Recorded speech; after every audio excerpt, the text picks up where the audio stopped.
We've learned what kinds of microorganisms can cause disease, and now we're going to talk about how disease spreads from person to person. I'm going to start by talking about airborne transmission. Some pathogens, especially respiratory pathogens, pathogen, remember, is anything that causes a disease. These pathogens get exhaled by someone who is sick. Depending on the pathogen, they can stay airborne for varying amounts of time and travel varying distances. So the image on the left gives you an idea of how far Ebola can go if somebody exhales or coughs it. And that's really not very far. Ebola is generally not considered to be an airborne disease. Measles, on the other hand, you can see that goes well past 6 feet. Measles is very effectively transmitted by breathing or coughing or sneezing. So measles can also stay airborne for a relatively long amount of time. Masks are effective in settings where you might be exposed to diseases that are spread this way, such as the flu, COVID, or in rare cases, measles. Now, air movement also affects how long these sorts of droplets stay in the air and what the risk of transmission is. So if we look on the right-hand side, the top image shows a closed window.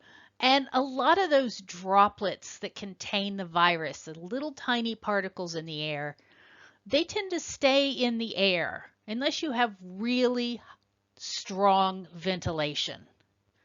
Higher quality ventilation or opening the windows reduces the risk of spread.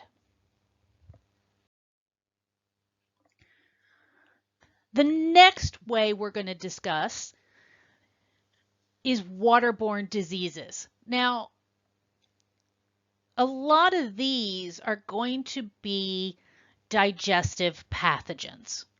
They get into the water supply and somebody drinks it or swallows some of that water, and then they get a digestive illness. Diarrhea, vomiting, stomach aches, those sorts of things. We generally think of the situation on the left where there's not high quality sanitation and the water supply gets contaminated. This is not a problem for tap water in the US. Now, tap water in the US can sometimes have other problems. We all remember Flint, Michigan, I think. But in general, waterborne diseases are not spread by tap water in the US. This is why chlorine or chloramine is added to the tap water. You can get a copy of your town's water quality report. It will include a lot of things that are potentially dangerous, including how much bacteria. It's usually listed as fecal coliform bacteria. There is an amount that is considered safe. Yes, I know. It sounds horrible. Oh my God, there is some fecal coliform bacteria in the water supply, but you're not going to get a zero measurement. That's just beyond the ability of our current technology for major water systems. If you're concerned about your house water quality, you can get water filters for your home. There are pitchers, there are things that you can install on the sink. They work great and they remove some of those lasting impurities, those little tiny amounts that can get through the municipal water system. But here in the US, we have a different way of contracting waterborne diseases. And that is swimming in water. Not in a pool, but at the beach or at the lake. What tends to happen in these locations is the infrastructure of the sewage systems has been neglected very badly in this country. And so some of these sewage systems leak. And when they leak, the water gets into, or I'm sorry, the contamination gets into the water, and it can get carried downstream to the ocean or a lake. This is why the beaches are sometimes closed in certain places. So those are the two major ways waterborne diseases are transmitted. What about bottled water? Generally speaking, bottled water is safe, but very often it's just tap water. Bottled water companies aren't making water, they're making bottles. And water that's stored in plastic bottles can absorb compounds from that bottle, especially if it's stored in a hot area, which could be during transport or at a warehouse before it gets to the store. This is a relatively new field of study, and very little is known about the health effects of these compounds.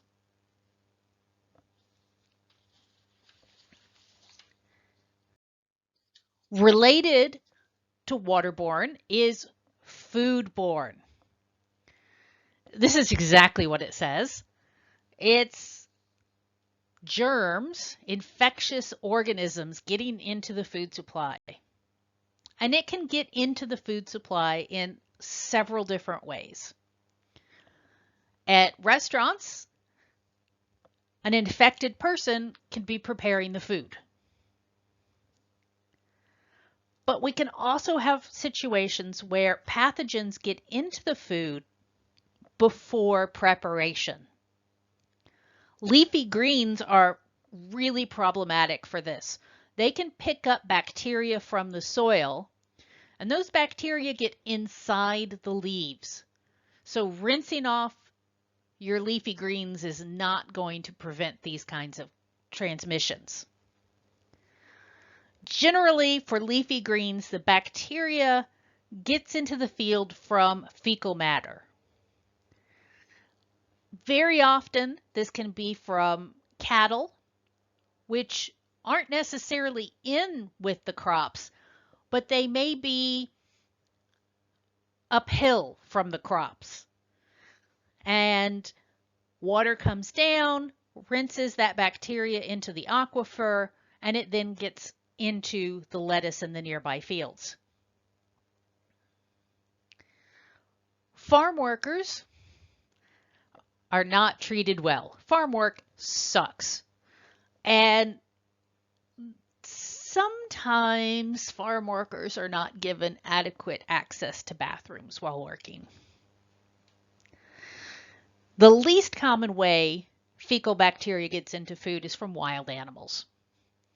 Deer coming through a field, depositing some pathogen.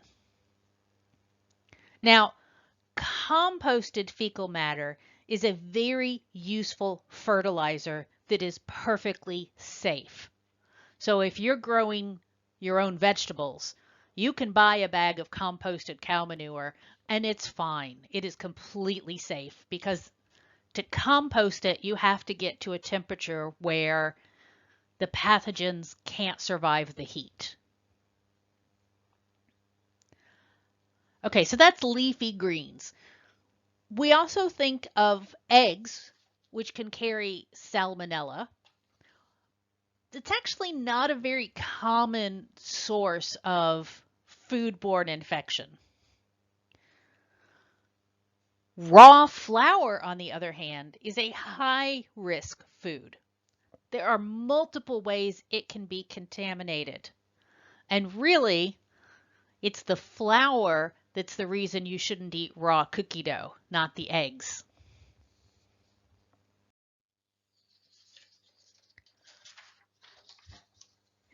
Hands, of course, transmit pathogens very easily.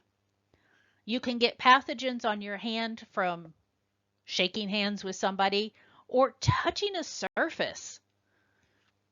Then if you touch your face or your genitals, you can transmit the pathogen into your body.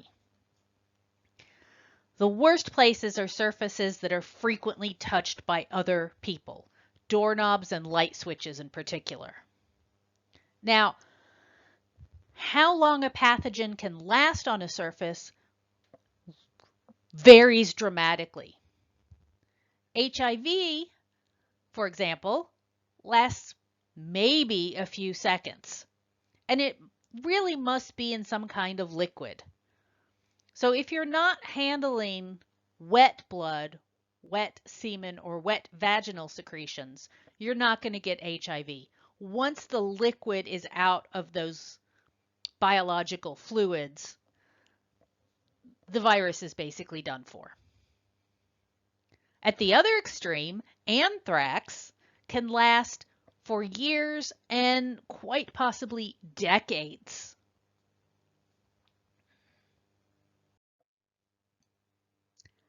We can't talk about disease spread without talking about sex. Sex is a great way to spread infections from person to person. Most sexually transmitted infections can be prevented with reliable, regular, and correct condom use. There's one exception, one big exception, and that is HPV, or human papillomavirus, for which there's a vaccine. But HIV, herpes, syphilis, gonorrhea, chlamydia, those tend not to be spread if you are consistent about using condoms. The most risky sexual behaviors involve penetration. Anal penetration is more risky than vaginal penetration or oral penetration. But contact and spread of these sexually transmitted infections doesn't have to include penetration. Many of these things can be spread by hand. If you think you have contracted a sexually transmitted infection, see your doctor. Many of these infections can be treated, especially if they're caught early. Untreated, some sexually transmitted infections can cause things like permanent damage to the reproductive tract, or they can even be life-threatening. Syphilis can eventually infect the brain and drive you mad before it kills you.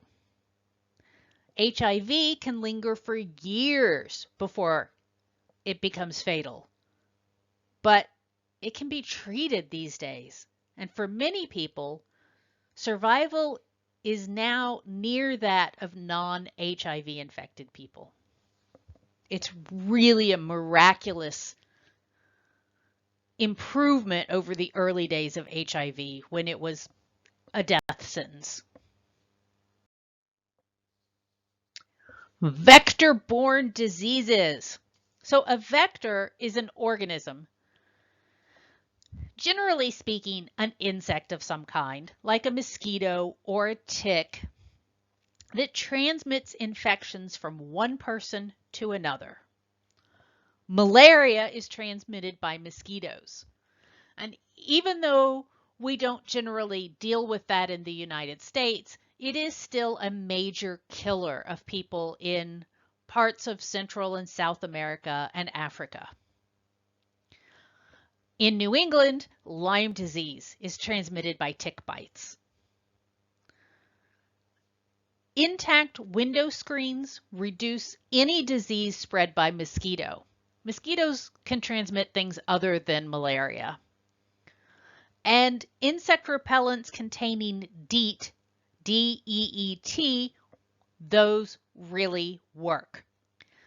This is what's used by field biologists who spend a lot of time outside.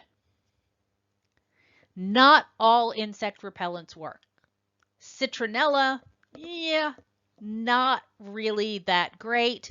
And citronella plants, if you've got them on your deck, aren't going to do anything about mosquitoes. For things like ticks and chiggers, tucking your pants into your socks works really well for these guys.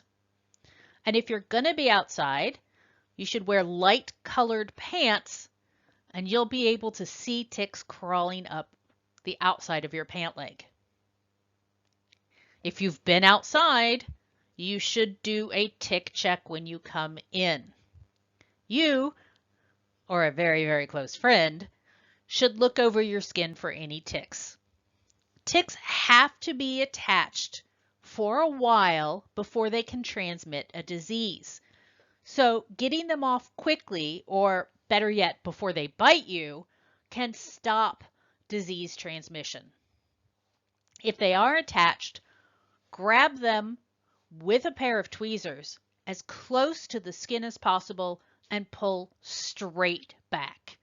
You may hear tricks for trying to get them off, things that involve matches or twisting, but pulling them straight off with tweezers is the best way to do it.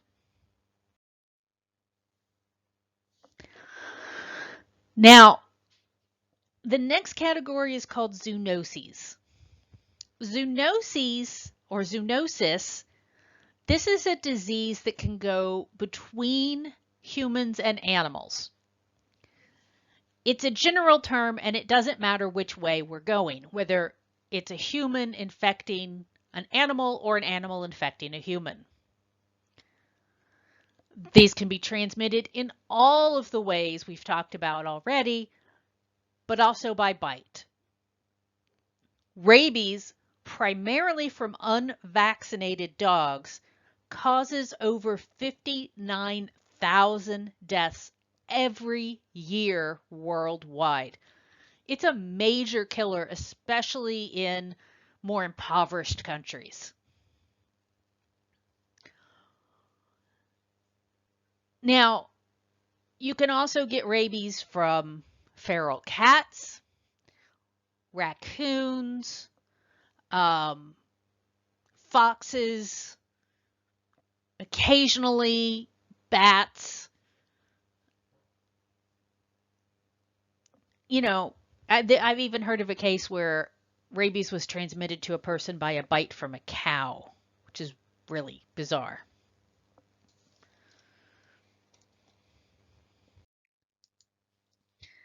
And the last thing I want to talk about in disease transmission is bioterrorism or biological warfare. Situations where there is a deliberate release of a pathogen with the intent of harming or terrorizing a particular group or particular individuals. This has happened throughout history. We've got a lot of historical evidence of this having occurred in the past, including several times when Europeans deliberately passed diseases like smallpox to Native American populations. They actually wrote down that they were deliberately giving the natives blankets from people who had had smallpox. Smallpox is very deadly. It can wipe out between 50% and 100% of a community when it goes through a community. And with the Native Americans, they were particularly vulnerable to this disease. So it was a very effective strategy.